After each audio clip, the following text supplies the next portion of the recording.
첫 소식 카타르에 나가 있는 최영규 기자 먼저 연결해서 현지 분위기 알아보겠습니다. 최 기자, 이제 팬들의 입장 시작됐습니까? 네, 앞으로 3시간 뒤 한국 시간으로 밤 10시 우루과이와의 대망의 첫 경기가 열리는 에듀케이션 시티 스타디움 앞에 나와 있습니다. 이틀 전 아르헨티나를 꺾은 사우디아라비아, 그리고 어제 독일을 꺾은 일본처럼 우리 대표팀도 오늘 우루과이를 꺾고 아시아 돌풍을 이어가길 기대해봅니다. 잠시 후부터 관중들의 입장이 시작될 예정이라 붉은 악마와 현지 교민들도 지금 현재 속속 경기장에 모여들고 있습니다. 대표팀의 승리를 바라는 전 국민의 열기만큼 현지 시간으로 오후 1시 현재 도하의 햇살도 아주 뜨겁습니다. 그래도 대표팀이 경기를 하는 오후 4시쯤부터는 기온도 내려가고 경기장 안에 초대형 에어컨도 있기 때문에 경기장은 무척 시원한 편입니다. 선수들도 뛰기 정말 좋다고 할 정도였기 때문에 더위 걱정 없이 경기에 집중할 수 있는 최적의 상태입니다. 와보니까 엄청 잔디도 좋고 진짜 경기하기 딱 좋은 것 같아요. 바람이 조금 오는 것 같긴 해요. 뭔가 시원한 것 같기도 하고. 남은 궁금증은 주장 손흥민의 출전 여부입니다. 출전이 가능하다고 했다면서요. 그러면은 선발로 나가게 될까요? 네, 출전 여부에 대해서는 어제 벤투 감독이 공식 기자회견에서 손흥민은 출전이 가능하다고 공식 확인을 한 상태입니다. 다만 아직까지 공식 선발 명단이 발표되지 않았기 때문에 손흥민이 출전하게 된다면 훈련 때 착용했던 검은색 마스크를 착용하고 뛸 예정입니다. 얼굴 부상 이후 수술한 지 20일밖에 되지 않았지만 회복도 그리고 마스크에 대한 적응도 빠르게 해내며 출전이 가능한 몸 상태로 만든 건데요. 손흥민과 짝을 이루는 핵심 공격수 황희찬이 허벅지 부상으로 빠진 건 아쉽지만 대회 전까지는 출전 여부가 불투명했던 손흥민이 돌아왔다는 것은 대표팀에 큰 힘이 될 전망입니다. 마스크 투혼을 불사르며 경기장에 돌아온 손흥민과 함께 우리 대표팀이 잠시 후 사우디아라비아와 일본이 일으킨 아시아 돌풍을 이어가길 바라봅니다. 지금까지 카타르 도하에서 MBN 뉴스 최영규입니다. 아직 경기가 3시간이나 남았지만 서울 광화문 광장엔 벌써부터 응원 인파가 조금씩 모여들고 있습니다. 안전사고를 막기 위해 현장에 과거보다 훨씬 많은 경찰 기동대와 특공대도 투입됐고 혼잡이 심할 경우 광화문 지하철역은 무정차 통과할 수도 있다고 합니다. 현장 두 곳 연결해 보겠습니다. 김문윤 기자, 그곳 분위기 어떻습니까? 네, 지금 제 옆으로 무대가 보이십니까? 오후 8시부터 월드컵 응원가를 부른 가수들이 이 무대에서 공연을 해 리허설이 한창인데요. 한국 대표단의 첫 카타르 월드컵 경기를 3시간 남짓 앞두고 이곳 서울 광화문 광장은 응원 분위기가 점차 고조되어가는 모습입니다. 오늘 밤 응원을 위해 이른 오후부터 인근 식당에는 시민들이 속속 모여들었는데요. 광화문에서 응원할 건데 조금 미리 와서 이른 저녁 먹었어요. 힘차게 응원하려고요. 뭐 사우디도 그렇고 일본도 그렇고 이변이 있잖아요. 대한민국 파이팅! 재료는 2배 이상 준비를 했고요. 영업시간도 인원도 2배 이상 4시까지 준비를 했고 각오를 하고 있습니다. 저희 열심히 응원하겠습니다. 파이팅! 1시간 전쯤부터는 상인들이 응원 물품을 팔고 시민들이 줄을 서는 모습이 연출됐습니다. 전국 12곳에서 응원이 펼쳐지는 가운데 경찰은 이곳으로 가장 많은 15,000명 정도의 인파가 모일 것으로 예상하고 있습니다. 불과 20여일 전 이태원 사고가 있었던 만큼 공식 응원단 붉은 악마는 주제를 기억과 위로로 삼기로 했고 모니터 3대를 분산 배치했습니다. 또 응급 상황 때 정확히 찾을 수 있게 구역을 세분화했고 안전관리 인력 300명을 뒀는데 이는 러시아 월드컵 때의 3배 이상입니다. 서울시도 상황실을 운영하고 경찰은 500여 명이 동원되며 행사가 끝날 때까지 버스는 인근 세종문화회관 정류소를 무정차 통과합니다. 지하철 5호선도 혼잡 수준을 고려해 필요할 경우 이곳 광화문역을 무정차 통과할 예정입니다. 지금까지 우리 대표팀의 첫 경기 승리를 기대하는 시민들과 함께 광화문 광장에서 MBN 뉴스 김문영입니다. 이번에는 최대 5만 명의 시민이 모일 수 있는 수원 월드컵 경기장으로 가보겠습니다. 윤기란 기자, 시민들 벌써 많이 나와 있네요. 그런데 벌써부터 거리에서 응원전이 시작됐다고요? 네, 수원입니다. 제 뒤로 수많은 시민들이 경기장에 들어가려고 길게 줄을 선 모습 보이실 텐데요. 우루과이전 3시간 전인 오후 7시부터 월드컵 경기장 입장이 시작되면서 잠시 후면 경기 안 잔디 운동장이 시민들로 꽉 채워질 것으로 보입니다. 경기는 오후 10시에 시작되지만 이곳 수원 월드컵 경기장엔 내부 입장 시간 전부터 시민들이 모여 거리 응원전을 펼치고 있는데요. 붉은 악마 응원단부터 이번에 수능을 마친 학생들까지 다양한 시민들이 모여 대한민국 선수단을 응원했습니다. 시민들의 모습 함께 보실까요? 못 가서 죄송합니다. 근데 여기서라도 기 전해드리겠습니다. 그리고 여기까지 올라오시느라 고생하셨습니다. 감사합니다. 꼭 이겼으면 좋겠고요. 저희 놀러 왔으니까 더 재밌는 경기 해주셨으면 좋겠어요. 수많은 시민들이 경기장 안에서 어떤 화면을 보면서 응원할지도 궁금합니다. 또 오늘뿐 아니라 앞으로 남은 한국 대표팀 경기도 있잖아요. 그것도 수원 월드컵 경기장에서 볼 수 있는 겁니까? 네, 경기도가 예상한 응원 참여 시민의 수는 2만 명 정도인데요. 경기장 안에 있는 잔디 운동장에 시민들이 모이면 남측 스탠드 쪽에 설치된 전국 최대 규모의 초대형 스크린을 보면서 응원을 할 수 있는 구조입니다. 잔디 운동장엔 15,000명을 수용할 수 있고 시민이 더 모이면 경기장 2층 좌석을 개방한다는 방침입니다. 잔디 운동장을 뺀 경기장의 시민 수용 인원은 44,000명으로 경기도는 오늘 최대 5만 명이 몰릴 상황까지 대비해 경찰과 경호인력 등 250여 명을 배치한 안전 대책을 마련했습니다. 이곳 수원 월드컵 경기장에서의 시민 응원전은 다가오는 가나전과 포르투갈전에서도 이어지는데요. 응원전에 참여하고 싶은 시민들은 별도 신청 없이 경기 3시간 전부터 경기장 안으로 입장하면 됩니다. 자, 이제 경기 시작이 3시간 정도 남았는데요. 응원전에 온 시민과 이야기 나눠보겠습니다. 어서 오십시오. 안녕하세요. 자, 오래 기다리셨는데 힘들지 않으셨나요? 집이 근처여서 그렇게 힘들지만은 않았습니다. 네, 이번 경기 결과 몇 대 몇으로 예측하시나요? 이강인 한도움의 손흥민 멀티골 2대0입니다. 아, 그렇게 됐으면 참 좋겠습니다. 마지막으로 우리 선수들에게 응원의 한마디 부탁드리겠습니다. 카타르 월드컵 좋은 성적 하나만으로, 꺾이지 않는 마음 하나만으로 끝까지 최선을 다해 싸우셨으면 합니다. 대한민국 화이팅! 네, 말씀 잘 들었습니다. 자, 3시간 뒤면 서울 그리고 이곳 수원뿐만 아니라 대한민국 곳곳에서 축구 경기를 보면서 저마다의 응원전이 펼쳐질 텐데요. 물론 이기는 게 중요한 결과기도 하고 당연히 그랬으면 좋겠지만 승패 상관없이 우리 선수들과 응원하는 시민들 모두 부상 없는 안전한 밤이 되길 기원합니다. 지금까지 수원 월드컵 경기장에서 MBN 뉴스 윤기란입니다. 다음 소식입니다. 윤석열 대통령과 한동훈 법무부 장관이 변호사들과 함께 심야에 술자리를 가지는 모습을 한 첼리스트가 보았다. 지난달 국회 국정감사에서 제기된 의혹이죠. 그런데 경찰이 첼리스트를 조사해 보았더니 남자친구에게 바빴던 것처럼 속이려고 거짓말을 했던 것으로 드러났습니다. 그 첼리스트도 그 시각 그 장소에는 없었죠. 백길종 기자가 보도합니다. 지난달 24일 국회 법사위 국정감사에서 김의겸 더불어민주당 의원은 한 남성과 여성의 통화 내용을 공개했습니다. 첼리스트 A씨와 전 남자친구 B씨의 통화였습니다. 홍감도 어제 다 들렸어. 근데 한동훈 윤석열까지 다 온 거야. 네, 와가지고 술 마시고 공개하고 윤석열이 했고. 하지만 A씨는 경찰 조사에서 이 같은 발언이 전 남자친구를 속이려고 한 거짓말이었다고 진술한 것으로 확인됐습니다. 서울 서초경찰서는 어제 허위사실 적시에 의한 명예훼손 혐의로 고발당한 A씨를 소환해 조사했는데 이 같은 진술이 나온 겁니다. 앞서 경찰은 A씨의 휴대전화를 포렌식해 A씨가 자정이 넘은 시간에 청담동 술집에 있지 않았다는 사실도 확인했습니다. A씨는 전 남자친구와의 통화에선 새벽 3시까지 술집에 있었다고 말하지만 이 말과 실제 행적이 맞지 않는 겁니다. 청담동 술자리 의혹이 근거가 없다고 판단한 경찰은 허위 사실이 유포된 경로를 추적하는 데 수사력을 집중할 것으로 보입니다. 경찰은 해당 녹취를 공개한 유튜브 채널 더탐사 측 관계자를 곧 부를 방침입니다.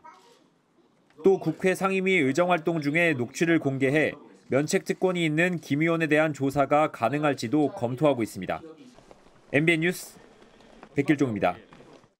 이 의혹을 제기했던 김의겸 더불어민주당 의원은 유감이라면서도 그 유감에 전제를 달았고 더욱이 사과는 끝내 하지 않았습니다. 되레 중대 보고를 국감장에서 확인하는 건 국회의원이 해야 할 당연한 일. 그날로 돌아가도 다시 같은 질문을 할 것이라고도 했죠. 국민의힘은 김 의원을 거짓말 자판기라고 비판하며 의원직 사퇴를 요구했고 의혹의 당사자인 한동훈 장관은 사과는 필요 없다. 책임을 져라고 밝혔습니다. 김순철 기자입니다.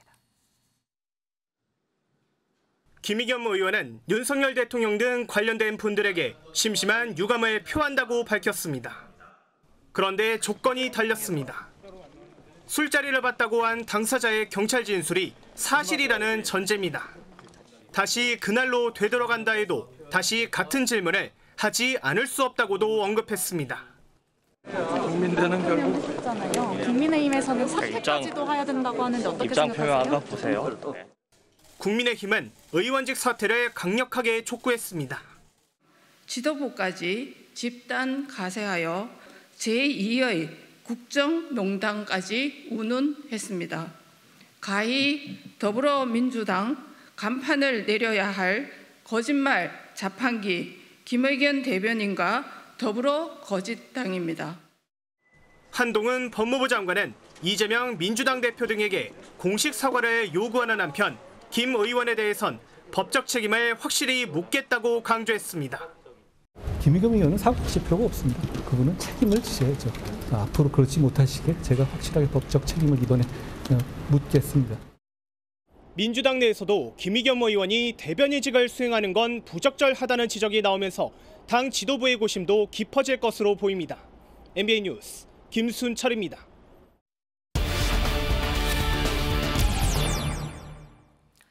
더불어민주당 김의겸 의원이 처음 제기해 논란이 됐던 이른바 청담동 술자리 의혹의 전말이 드러났죠. 정치부 강영호 기자가 좀 더 자세히 알아보겠습니다. 어서 오십시오. 청담동 술자리 의혹이 제기된 게 벌써 한 달 정도 됐습니다. 그간의 과정 한번 짚어볼까요? 네, 청담동 술자리 의혹이 처음 제기된 건 지금으로부터 딱 한 달 전이죠. 지난달 24일입니다. 국회 법제사법위원회 국정감사에서 더불어민주당 김의겸 의원이 한동훈 법무부 장관에게 한 질의가 시작이었습니다. 김 의원은 지난 7월 한 장관이 윤석열 대통령과 김앤장 변호사 30여 명과 서울 청담동의 한 고급 술집에서 만났다고 주장했습니다. 그 근거로 술자리에 있었다는 첼리스트의 통화 녹취와 이세창 전 자유총연맹 총재 권한대행의 인터뷰 내용까지 공개했습니다. 당시 한 장관은 김 의원에게 무엇을 걸겠냐며 거세게 항의했습니다. 저를 지금 스토킹하는 쪽하고 같이 야합해서 말씀하신 거잖아요. 저는 법무부 장관직 포함해가지고 다 걸겠습니다. 의원님 뭐 거시겠습니까? 거시는 거. 저 논란이 국감에서만 있었던 게 아닙니다. 장외로까지 번졌습니다. 네, 국정감사 다음 날이었죠. 이세창 전 자유총연맹 총재 권한대행이 국회 소통관에서 긴급 기자회견을 합니다. 이 전 대행은 해당 술자리를 주선했다는 의혹이 제기됐는데 날조된 소설이라고 잘라 말했습니다. 이어 이 전 대행 측과 한 시민단체가 김 의원과 의혹을 최초 제기한 인터넷 매체를 고발하며 경찰 수사로 확대됐고요.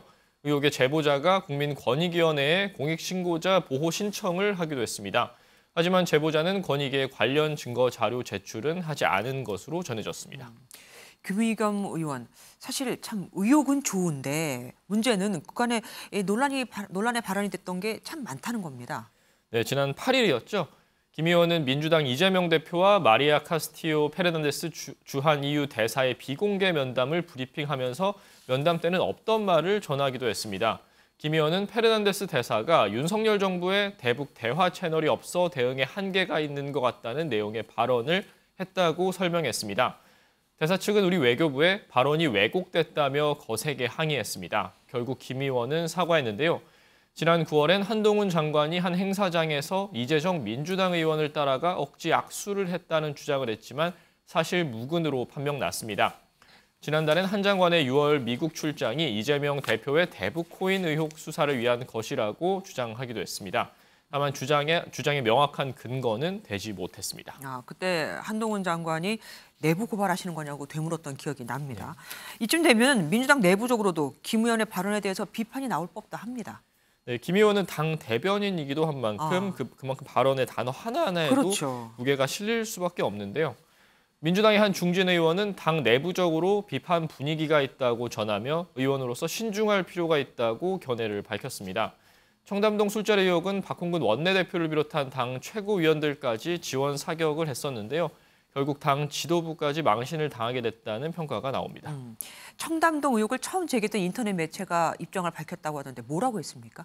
네, 인터넷 매체 더 탐사 측이 청담동 술자리가 없었다는 첼리스트의 경찰 진술 관련 보도에 입장을 밝혔습니다. 더 탐사는 첼리스트가 거짓말을 하고 있다는 추측성 보도를 해왔던 조선일보에 어떻게 경찰 수사 정보가 실시간으로 들어갈 수 있었는지 의문이라며 추가로 경찰과 조선일보가 감추고 있는 사실을 알리겠다고 예고했습니다.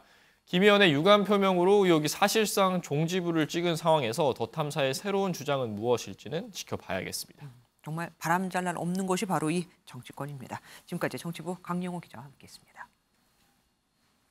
검찰이 이재명 더불어민주당 대표와 가족의 계좌 추적에 나서면서 이제 이 대표를 향한 수사가 본격적으로 시작됐습니다. 이 대표가 집에 갖고 있었다고 해명한 억대의 현금은 물론 대장동 일당이 밝힌 돈의 흐름을 쫓고 있는데 이 대표 측 해명이 농내 민주당 의원의 장롱 속 3억 원의 해명을 연상시키면서 분위기는 그닥 좋지 않습니다. 이상혁 기자가 보도합니다. 검찰이 이재명 더불어민주당 대표와 가족의 계좌를 조사 중인 것으로 알려졌습니다. MBN 취재를 종합하면 서울중앙지검 반부패 수사 3부는 최근 이 대표와 가족 계좌 추적 영장을 법원에서 발부받았습니다. 최근 정진상 정무조정실장 혐의와 관련해 이 대표의 수사 필요성을 공식화한 검찰이 이 대표와 가족의 자금 흐름이 대장동 사건과 관련이 있는지 따지는 것으로 해석됩니다. 앞서 검찰은 김혜경 씨가 법인카드를 사적으로 썼다는 의혹을 제기했던 제보자 A씨를 참고인 신분으로 불러 조사한 것으로 전해졌습니다. 검찰은 A씨를 상대로 이 대표 자택에 보관된 역대 현금의 성격을 캐물었고 경기도청 전 공무원 배모 씨가 일부 계좌에 입금한 사실도 확인한 것으로 알려졌습니다. 민주당은 돈의 액수와 용도까지 밝히며 적극 대응했습니다. 유동규, 남욱의 뒤집힌 진술에도 이재명 대표와의 연결고리는 없습니다. 한마디로 조사하는 것 자체가 검찰권 남용입니다. 하지만 각종 의혹과 관련해 침묵이나 조작 주장으로 일관하던 이 대표가 적극 반박에 나서 그 배경에 관심이 쏠리고 있습니다. MBN 뉴스 이상엽입니다.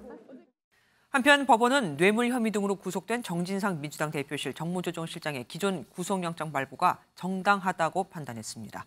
지난 19일 구속된 정 실장의 구속기간은 최장 20일인데 구속 적부심 청구로 이틀이 더 늘어나게 됐습니다. 정태훈 기자가 보도합니다. 서울중앙지법이 이재명 더불어민주당 대표의 최측근인 정진상 당대표실 정무조정실장이 낸 구속적부심 청구를 기각했습니다. 구속적부심 신문은 어제 오후 약 6시간 동안 이루어졌는데 법원은 신문 결과와 사건 기록을 봤을 때 적부심 청구가 이유 없다고 판단했습니다. 혐의를 전면 부인하며 검찰의 증거가 불충분하다는 정 실장 측 주장을 받아들이지 않은 겁니다. 변호사님 한 번만 좀 적부심 취지 한 번만 설명해 주시면 안 될까요? 네, 영장심. 이에 따라 지난 19일 구속된 정 실장은 구속적부심으로 이틀이 늘어나 다음 달 11일이 최장 구속 만료일입니다. 검찰은 그 안에 정 실장을 구속 기소할 방침입니다. 정 실장은 대장동 일당에게 1억 4천만 원 뇌물을 받고 개발이익 428억 원을 나눠 갖기로 약속받은 혐의 등을 받고 있습니다. 이로써 이 대표의 최측근인 김용 민주연구원 부원장에 이어 정 실장의 구속 유지를 받아낸 검찰은 이재명 대표를 향한 수사에 속도를 올릴 것으로 보입니다. MBN 뉴스 정태웅입니다. 대장동 사건의 마지막 키맨으로 꼽히는 김만배 씨는 석방됐지만 말을 아꼈습니다. 먼저 출소한 유동규, 남욱 두 사람과는 분위기가 사뭇 달랐죠. 진술을 받고 대장동 지분에 이 대표 측 몫이 있다고 할 경우 자신의 배당 몫이 줄어들고 뇌물 공여 혐의 등이 추가돼 형량이 늘 수 있기 때문일까요? 우종환 기자가 알아봤습니다. 구치소 밖으로 빠져나오는 화천대유 대주주 김만배 씨. 소감을 묻자 송구하다고 사과하면서도 단서를 달았습니다. 법률적 판단을 떠나서 죄송하다는 말씀도 드리겠습니다. 그리고 향후 재판에 성실히 임하겠습니다. 법적 책임에 대해서는 아직 다퉈보겠다는 의사를 비친 걸로 해석되는데 앞서 입을 열기 시작한 유동규, 남욱 두 사람과는 다른 태도를 보일 가능성을 내비친 겁니다. 그 법률적 판단, 그 코멘트가 저희가 생각하기에도 좀 의아해서 제가 그걸 알 수 없으니까. 그분이 누군지 묻는 말에도 김 씨는 답하지 않았습니다.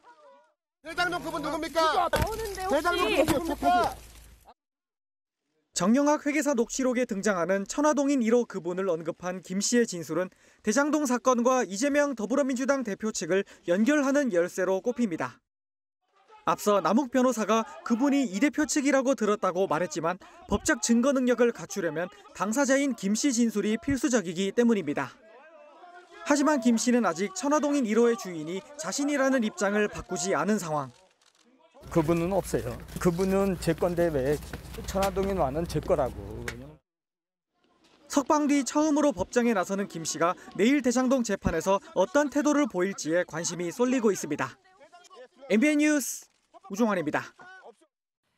이재명 더불어민주당 대표와의 최측근이 잇따라 구속되고 구속 적부심에서도 구속이 맞다고 나오니 민주당 차원의 엄호에 우려를 표하는 목소리가 커지고 있습니다. 민주당이 이재명 대표를 계속 막아주다간 제2의 조국 사태가 될 수도 있다. 유동규 씨를 성남도시공사 본부장으로 중용한 건 이 대표가 맞으니 사과를 해야 한다는 말들이 나오고 있는 겁니다. 김태림 기자가 보도합니다. 조국 사태 당시 누구보다 앞서 조국 전 법무부 장관을 엄호했던 더불어민주당 김종민 의원은 2년을 싸우면서 깨달은 건 검찰이 던져주는 아이템을 따라가면 절대 안 된다는 것이었다고 했습니다. 민주당을 방탄정당으로 만드는 겁니다. 민주당을 조국을 옹호한 부도덕한 정당으로 몰고 가고. 이재명 대표에 대한 당 차원의 방어는 검찰의 수에 말리는 거란 지적입니다. 검찰 수사가 시작된 만큼 무조건 엄호는 위험하다는 분위기도 읽힙니다. 팩트, 사실관계에 대해서는 당이 전면에 나서가지고 이 대응하는 거 이건 굉장히 위험하다. 왜? 모르니까. 당 원로인 유인태 전 국회 사무총장은 이재명 대표의 사과가 있어야 한다고 말했습니다. 검찰의 조작이든 뭐든 간에 그 사람을 갖다 그렇게 중용했던 게 누구냐 이거예요. 그 대목에 대해서는 사과를 해야죠. 이 대표의 사과가 다른 공격의 빌미를 제공할 수 있다는 의견도 여전히 적지 않지만 미국에 체류 중인 이낙연 전 대표의 조기 귀국설이 미묘한 파장을 낳는 등 이 대표의 측근의 검찰 수사에 대한 당내 위기감은 커지고 있다는 분석입니다. MBN 뉴스 김태림입니다.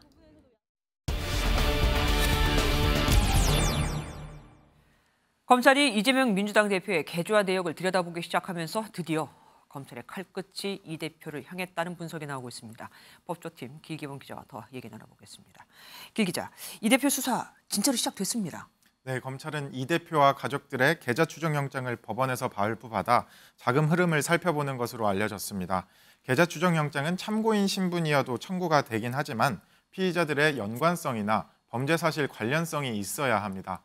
영장이 발부된 만큼 법원도 이 대표와 구속된 정진상 실장, 김용 부원장과의 관련성을 어느 정도 인정했다고 볼 수 있겠습니다.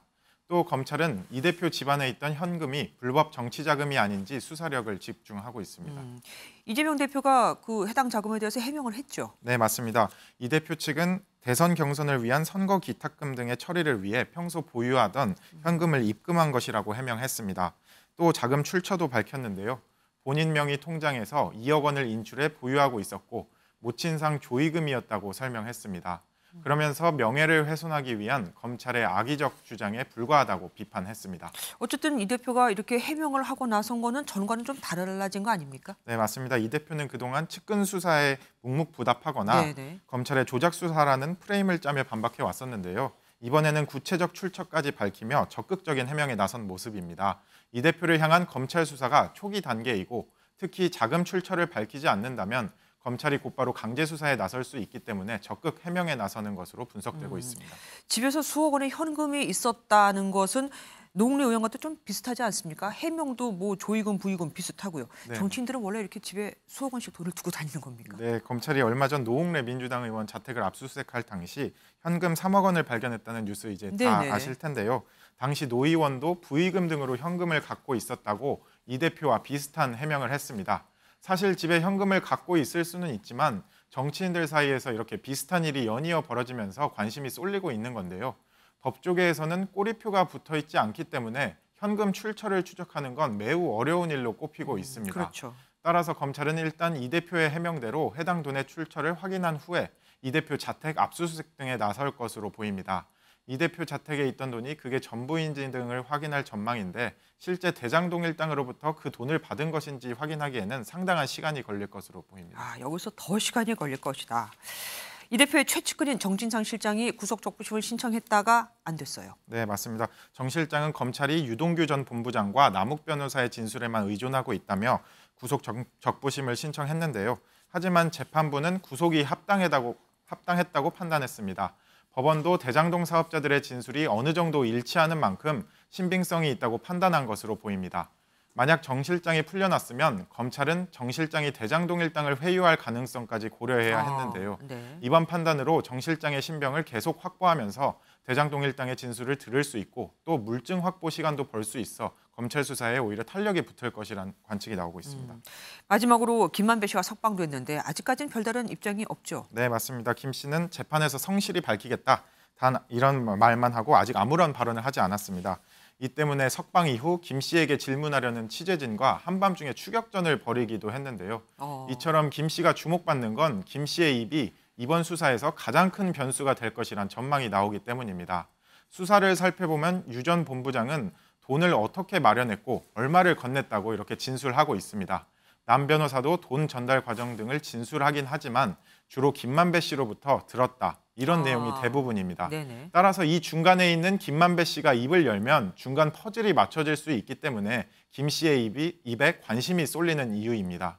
김 씨가 두 사람의 진술을 뒷받침한다면 검찰 수사가 탄력을 받겠지만 만약 다른 이야기를 하게 된다면 오히려 두 사람의 진술이 신빙성을 잃게 되고 검찰 수사도 난관에 부딪히게 될 가능성이 있습니다. 진짜 김만배 씨가 어떤 진술할지 너무너무 궁금합니다. 지금까지 기기범 기자와 함께했습니다. 이번엔 MBN 단독 보도 전해드립니다. 사업가로부터 10억 원대 뇌물과 불법 정치 자금을 받은 혐의로 구속된 이정근 전 민주당 사무부총장이 CJ 계열사 상근 고문으로 가기 위해 노영민 전 대통령 비서실장에게 취업 청탁을 했다는 의혹 어제 전해드렸죠. 그런데 이게 다가 아니었습니다. 검찰이 이정근 전 사무부총장이 맡았던 CJ 계열사 상근 고문직에 또 다른 민주당 인사 2명이 있었던 정황을 확인하고 수사를 하고 있거든요. CJ 계열사가 민주당 인사들의 취업소가 됐던 걸까요? 홍주 기자가 단독 보도합니다. 어제 검찰이 압수수색한 CJ 계열사인 한국복합물류센터입니다. 검찰은 지난 2020년 이정근 전 사무부총장이 이곳에 상근 고문으로 채용된 과정에서 노영민 전 청와대 비서실장의 청탁이 있었는지 의심하고 있습니다.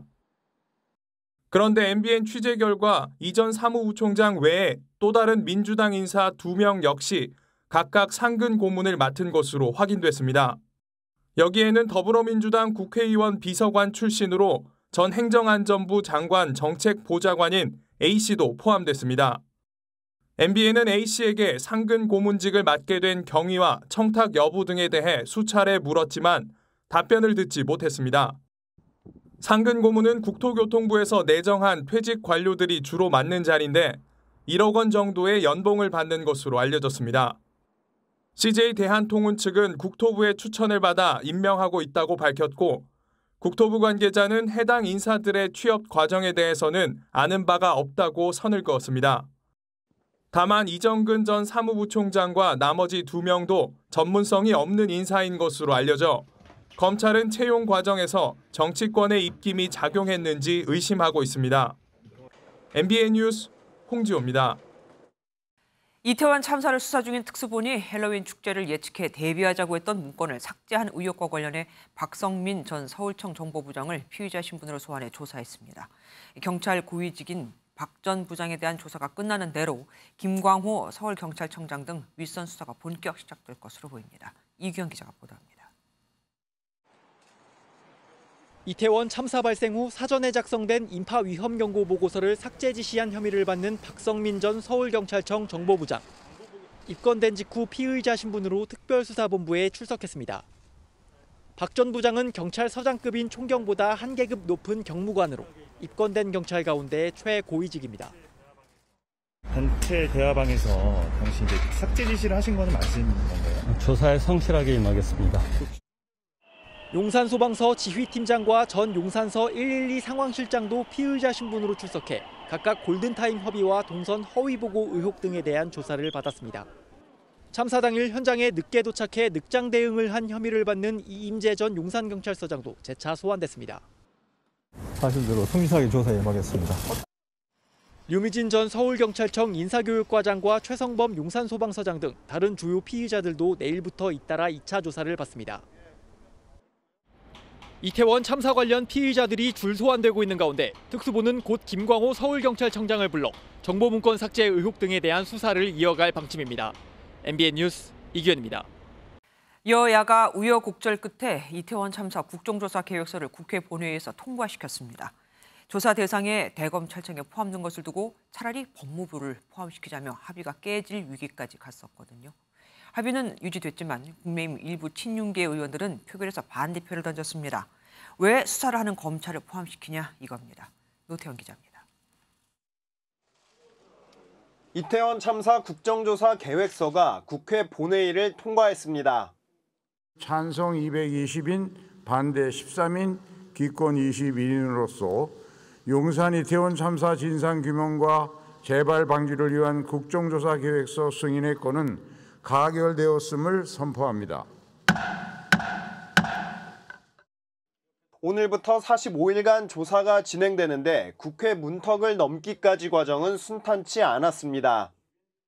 여당에서 경찰 마약 수사 인력 배치와 연계해 대검찰청을 조사 대상에 포함시킨 건 이재명 민주당 대표 수사를 정쟁화시키려는 의도라는 주장이 제기됐습니다.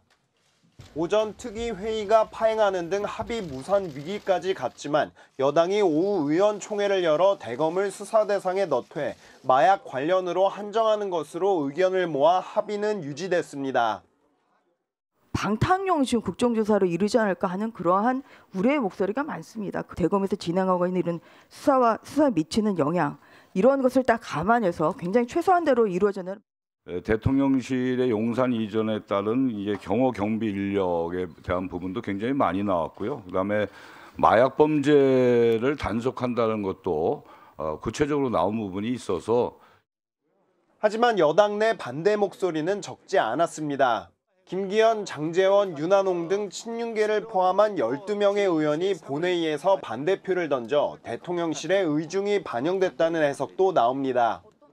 앞서 이진복 대통령실 정무수석도 여당 지도부 방문 직후 국정상황실과 국가안보실 등 대통령실이 포함된 것을 두고 불편한 심기를 드러내기도 했습니다. MBN 뉴스 노태현입니다. 국민의힘은 국정조사 합의에 앞서 선 예산안 처리를 민주당에 요청했고 민주당은 이걸 수용하는 조건으로 여야 합의에 국정조사를 관철시켰죠. 예산안을 최대한 합의하자는 게 기본 전제인 건데 민주당이 6조 원 규모의 공공임대주택 예산안을 오늘 국회 국토위에서 단독으로 처리해버렸습니다. 김형 기자가 보도합니다. 더불어민주당과 정의당은 공공임대주택 관련 약 6조 원을 증액하는 내용이 담긴 예산안을 단독 의결했습니다. 공공임대주택 예산은 민주당 이재명 대표가 회복하겠다고 약속한 이재명표 예산입니다. 빚내서 집을 사라라고 하는 정책에 올인하는 정부 여당 반성하셔야 합니다. 삭감된 또 없어져 버린 공공주택 예산을 반드시 회복하도록 하겠습니다. 여야가 이견을 좁히지 못하면서 국민의힘은 회의에 불참했고 원희룡 국토교통부 장관도 참석하지 않았습니다. 말 같지도 않는 사유를 가지고 출석한다는 것은 국민을 무시하는 행태라고 봅니다. 이건 정말 정부 여당의 오만한 태도라고 볼 수밖에 없습니다. 윤석열 대통령이 대선 후보 시절 공약한 분양주택 예산은 1조 1천억 원 삭감됐습니다. 국민의힘은 민주당이 거대 야당의 힘으로 예산안을 단독 강행했다며 의회주의를 망각한 민주당의 폭거를 강력 규탄한다고 비판했습니다. 다만 공공임대주택 예산이 내년 예산안에 반영되려면 국회 예결위 심사와 정부 동의가 필요한 상황이라 또 다른 이재명표 예산을 두고도 여야 간 다툼이 예상됩니다. MBN 뉴스 김현입니다. 민주노총 공공운수노조 화물연대가 예고한 대로 무기한 총파업에 들어갔습니다.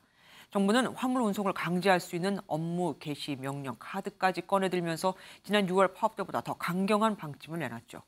업무 개시 명령을 따르지 않으면 3년 이하 징역 또는 3천만 원 이하의 벌금을 내야 합니다. 조동욱 기자가 보도합니다. 수도권 물류허브 의왕 내륙 컨테이너 기지에 화물연대 조합원들이 집결합니다.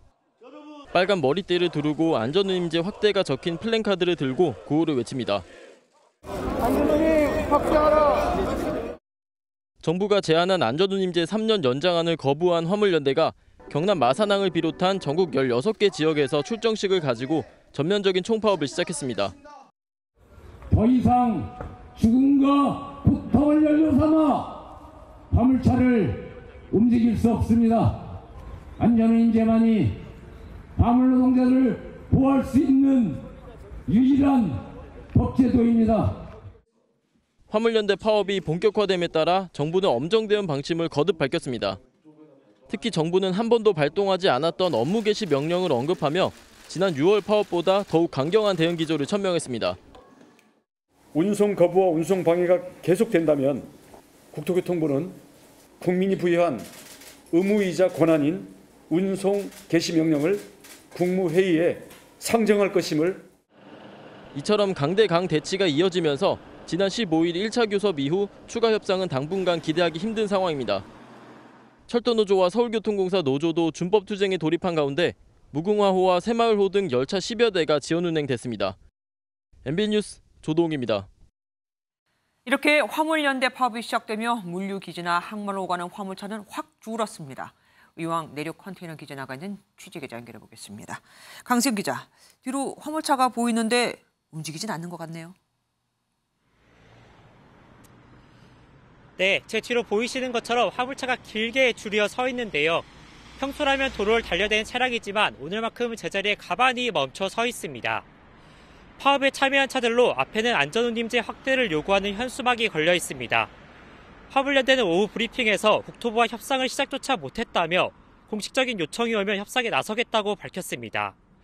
또 오늘은 직접적으로 입구를 봉쇄하진 않았는데 앞으로도 강제로 입구를 막진 않을 방침이라고 말했습니다. 하지만 경찰은 혹시 모를 상황에 대비해 경력을 배치했고 불법 행위가 없는지 지켜보고 있습니다. 물류운송에 차질이 빚어질 수밖에 없는 상황인데 실제로 피해가 잡힌 게 있습니까? 네, 이곳은 수도권 수출입 컨테이너의 상당량을 차지하고 있는 수출입 기지입니다. 하지만 제가 직접 현장에서 보니까 정말로 적은 차량만 오갔는데요. 목요일 오전 기준 평소 이곳엔 1047대가 들어왔지만 오늘은 230대에 그쳤는데 파업이 길어지면 수출입의 타격이 불가피합니다. 전국 12개 항만에서도 컨테이너 반출입량이 평소 40% 수준에 그쳤습니다. 기업들도 피해를 입었는데 현대제철 인천과 당진 포항공장은 오전 10시부터 철강 제품 출하가 중단됐습니다. 시멘트 운송이 막히며 건설 현장은 공사 중단 위기에 놓였고 타이어 등 자동차 부품도 정상적으로 제품을 내보낼 수 없었습니다. 지난 6월 일주일간 파업으로 약 2조 원의 손해를 입었는데 이번에도 피해가 우려되고 있습니다. 지금까지 의왕 컨테이너 기지에서 MBN 뉴스 강세현입니다. 화물연대가 파업에 들어가면서 기름을 받아야 하는 주유소들도 비상이 걸렸습니다. 유조차 운전자 대부분이 화물연대 조합원이기 때문인데 파업이 장기화돼 비축된 재고가 바닥나지 않을까 긴장하고 있는 겁니다. 이렇게 되면 주유를 해야 하는 일반인들도 불편해지겠죠. 이교욱 기자가 취재했습니다. 도로에 유조차들이 속속 도착하고 차주들이 한자리에 모여 구호를 외칩니다. 우리가 멈추면 세상이 멈춘다. 세상이 멈춘다. 화물업법 철폐 수재. 화물연대 소속 유조차 운전자들이 운행을 중단하고 한 개 차로를 완전히 막은 겁니다. 평소 같으면 유류 저유 탱크와 주유소를 오가며 바쁘게 기름을 날라야 하는 유조차들이 줄지어 주차돼 있습니다. 수도권에서 4대 정유사와 유류 납품 계약을 맺은 300여 대의 유조차 중 대부분이 화물연대 조합원입니다. 전체로 따지면 70% 정도고 수도권은 90% 이상이 조합원에 가입이 돼 있습니다. 일선 주유소들은 비상에 걸렸습니다. 파업을 대비해 2주 정도는 버틸 수 있는 기름을 미리 받은 곳도 있지만 그렇지 못한 주유소도 적지 않기 때문입니다. 현장에서는 화물연대 지도부가 기름 부족 사태가 생기도록 기름을 가득 채우라는 지시를 했다는 소문까지 돌기도 했습니다. 경유 같은 경우에는 오늘 하루만 팔면은 내일서부터는 기름을 팔 수 없을 정도의 재고가 남아 있어요. 계속 이렇게 파업이 된다 그러면은 저희로서는 기름을 못 파는. 정부와 정유업계는 비노조원을 투입해 수송에 나서는 등 대책을 마련 중이지만 파업이 길어질 경우 기름난이 불가피할 전망입니다. MBN 뉴스 이규옥입니다. 한국은행이 올해 마지막 금융통화위원회에서도 금융 기준금리를 올리며 사상 최초로 6회 연속 금리 인상을 단행했습니다. 다만 커지는 경기 침체의 우려 속에 0.5%포인트가 아닌 0.25%포인트만 올리며 인상 속도를 조절했죠. 내년 성장률 전망치도 1.7%로 대폭 낮추면서요. 내후년이나 경기는 좀 나아질 거로 봤습니다. 박기원 기자입니다. 유동성 위기로 한때 부도설까지 돌았던 롯데건설은 대표이사가 사퇴한 데 이어 신동빈 롯데그룹 회장이 사재 11억 원까지 투입하며 비상대응에 나섰습니다. 전반적으로 건설사 자금이 경색돼 있는 상황에서 돈 구하기 어려운 상황이 됐었고요. 선제적으로 대응한 차원에서 차입하고 유상증자하고 급속한 금리 인상과 레고랜드발 채권시장 경색 여파로 대기업인 롯데까지 흔들릴 정도로 기업들의 자금 조달이 어려워지자 한국은행이 금리 인상 속도 조절에 나섰습니다. 6회 연속 기준금리를 올리며 인상 기조를 이어가되 인상폭을 0.25%포인트로 줄였습니다. 외환 부분의 리스크가 완화되고 단기 금융시장에서의 자금 조달이 제약되고 있는 점 등을 종합적으로 고려해 볼 때 25bp가 적절하다고 판단하였습니다. 미국 FOMC의 의사록에서도 내년 경기 침체 가능성에 금리 인상 속도가 느려질 것이라고 전망한 만큼 대내외적 요인을 고려한 결정으로 보입니다. 이번 인상으로 기준금리는 3.25%가 돼 2008년 11월 이후 14년 만에 가장 높아졌습니다. 한국은행은 5%대의 높은 물가 상승률이 지속되는 만큼 내년 초까지 금리 인상 기조를 이어갈 뜻을 밝히면서 최종 금리를 3.5%로 제시했습니다. 이와 함께 내년 경제 성장률 전망치를 기존 2.1%에서 1.7%로 대폭 낮췄습니다. 경기 둔화 속도가 예상보다 빠르다는 건데 한국은행은 2024년에야 성장률 2.3%와 물가 상승률 2.5%로 회복세를 띨 것으로 전망했습니다. MBN 뉴스 박규원입니다. 생후 15개월 된 딸의 시신을 3년가량 숨겨온 부부가 붙잡혔다는 소식 전해드렸는데 시신 부검 결과 머리뼈에서 구멍이 발견됐습니다. 엄마는 아이가 죽은 뒤에도 양육수당을 계속 받아온 것으로 드러났습니다. 장덕진 기자가 보도합니다. 15개월 된 여자아이의 시신이 발견된 건 지난 14일. 경찰은 친모가 2020년 1월 초 경기 평택시의 자택에서 딸을 방치해 숨지게 한 것으로 보고 있습니다. 시신을 찾기까지 3년 가까이 걸렸는데 시신은 모두 2차례 옮겨졌습니다. 평택 자택에서 숨진 아이의 시신은 친모 A씨의 친정집이 있는 부천으로 옮겨진 뒤 친부 B씨의 부모가 거주하는 서울 서대문구로 또 옮겨졌습니다. 하지만 친모와 친부 모두 시신이 옮겨진 과정에 대해 진술이 엇갈렸습니다. 경찰은 오늘 평택과 부천에 수사관을 보내 압수수색을 실시했습니다. 그 혐의 내용 전체적으로 관련된 거 한번 우리가 의심스러운 거는 서해물하고 관계없기 때문에요. 국가수 부검 결과도 나왔는데 시신의 머리뼈에서 구멍이 발견됐습니다. 경찰은 이 구멍이 사망 전에 생긴 것인지 백골화 과정에서 생겨난 것인지 정밀 감식 중에 있다고 밝혔습니다. 동그란 구멍은 아니고요. 비정형적인 구멍이라고 세모도 아니고요. 모양을 좀 설명할 수 없는. 경찰은 친모 A씨가 딸의 사망 이후에도 400만 원에 달하는 양육수당 등을 부정수급한 혐의도 확인했습니다. MBN 뉴스 장덕진입니다. 부산의 한 주민센터에서 공무원들을 위협하며 분신을 시도한 60대가 붙잡혔습니다. 기초생활수급비가 적다는 게 이유였는데 이 남성의 위협적인 행동은 이번이 처음이 아니었다고 합니다. 박상호 기자입니다. 정장 차림의 남성이 주민센터로 들어옵니다. 갑자기 손에 들고 있던 뭔가를 옷에 뿌리자 주변에 있던 시민과 직원들이 황급히 대피합니다. 휘발유와 비슷한 인화성 물질을 몸에 뿌린 건데 한 창구 직원에게 다가가 라이터를 켜며 불을 붙일 듯 위협합니다. 한 직원은 혹시 모를 상황에 대비해 소화기를 들고 근처에 서 있습니다. 잠시 후 출동한 경찰관 앞에서도 남성은 옷에 기름을 부어가며 라이터 불을 들이댑니다. 불을 붙이려는 순간 경찰과 주민센터 직원이 동시에 소화기를 뿌리고 남성을 제압합니다. 이곳 주민센터에서 10여 분간 난동을 부린 남성은 기초생활수급자였습니다. 정부 지원금이 왜 이렇게 적냐며 항의하다 분신을 시도했습니다. 기초생활수급자에 대한 충분한 안내가 좀 미비했다고 자기는 느끼는 것 같아요. 좀 불친절하게 느꼈다. 그런 거에 이제 격분해가지고. 다행히 다친 사람은 없었지만 직원들은 정신적 충격을 받았습니다.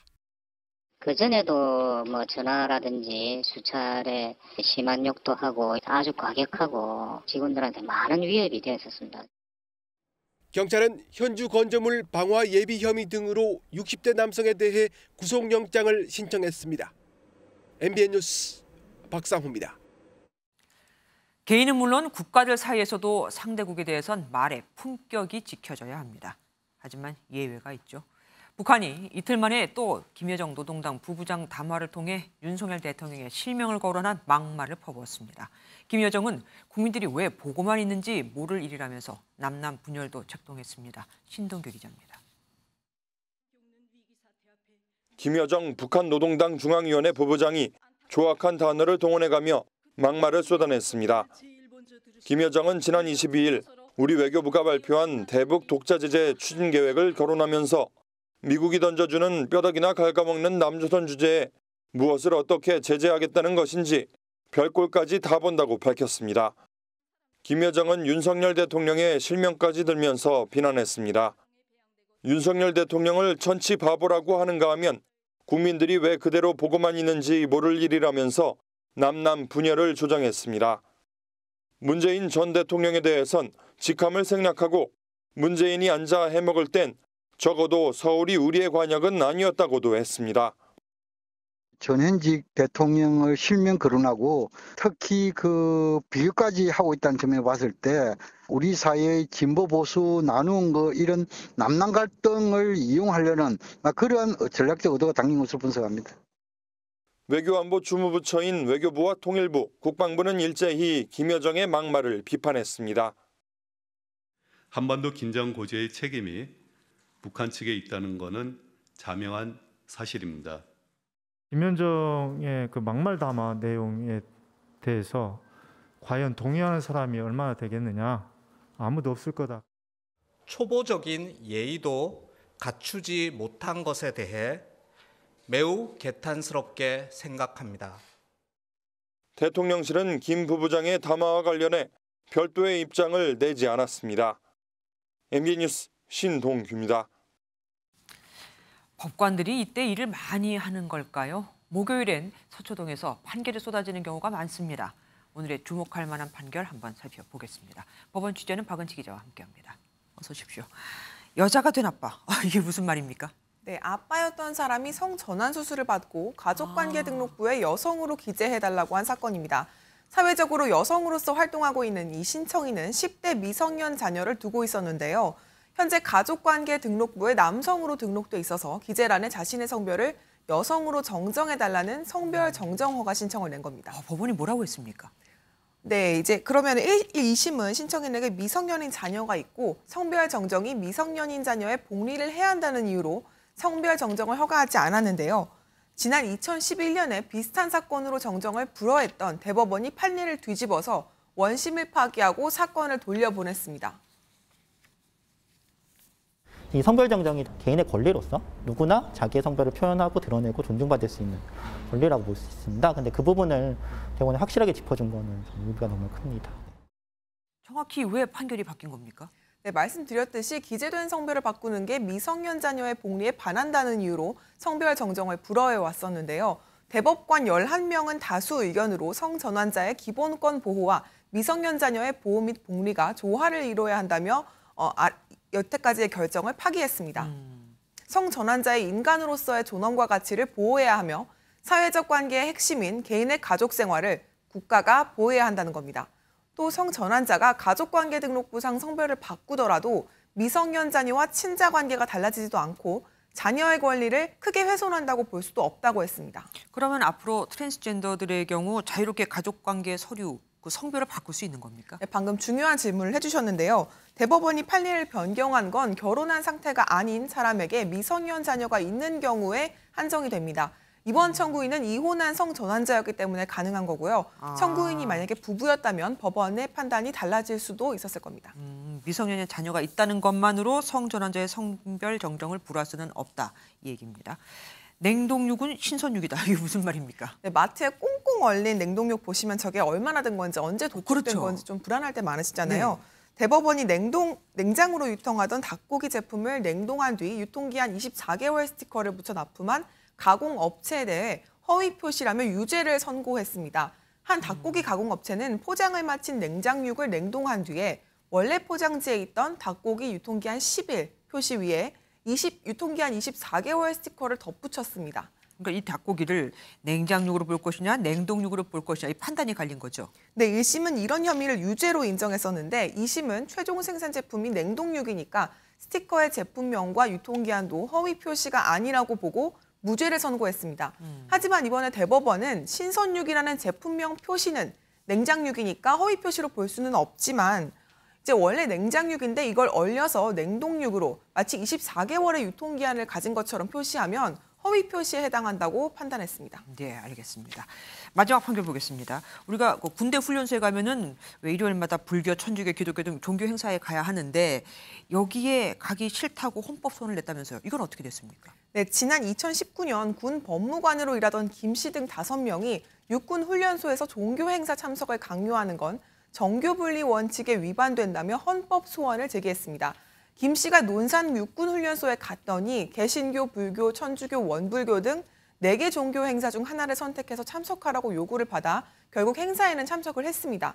헌법재판소는 종교시설에서 개최되는 행사에 참석을 강제한 것만으로도 신앙을 가지지 않을 자유와 종교적 집회에 참석하지 않을 자유를 제한하는 것이라고 판단했습니다. 또 4가지 종교를 육군훈련소장이 선별한 거는 국가의 종교에 대한 중립성을 위반한 걸로 봤습니다. 곧 입대할 사람들도 많을 텐데 그럼 이제 좀 바뀌겠네요? 네, 그동안 종교 활동을 강제하는 게 종교의 자유를 침해하는 거다. 뭐 그렇게까지 해서 신자로 만들고 싶냐처럼 볼멘 소리가 많이 나왔었습니다. 네. 누군가는 종교에는 별로 관심 없고 간식 받으러 가는 거다 이런 농담을 하기도 합니다. 네. 대다수는 간식을 준다는 말을 듣고 가는 경우가 많은 것 같아요. 뭐 어디서 햄버거 줬다 그러면 그쪽이 좀 더 유명해지기도 하고. 네, 앞으로는 군 입대 후 종교 행사에 참석할지 선택을 하는 분위기가 확산될 걸로 보입니다. 네, 오늘 재미있게 잘 들었습니다. 사회부 법조팀 박은지 기자와 함께했습니다.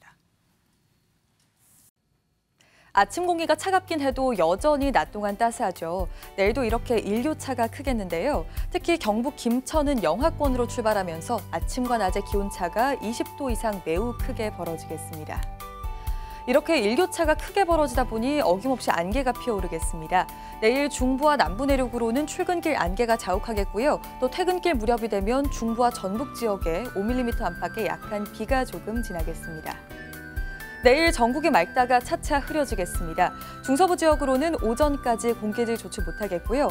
자세한 기온 보시면 서울이 7도, 춘천 2도 등으로 출발하겠고요. 남부지방으로는 아침에 광주가 5도, 대구 3도 등으로 출발하겠고 낮 동안은 대체로 20도 안팎까지 오르면서 오늘과 비슷하겠습니다. 현재 강원 산지로는 강풍 예비특보가 내려진 가운데 내일은 중부지방에 바람이 강하게 불겠습니다. 다음 주 초 전국에 비가 한 차례 지나고 나서부터는 전국에 영하권 강추위가 찾아옵니다. 다가오는 수요일에는 서울 아침 기온 영하 5도까지 곤두박질하면서 호남과 제주에는 눈 소식도 들어 있습니다. 내주셨습니다. 안녕하세요. 김주하입니다.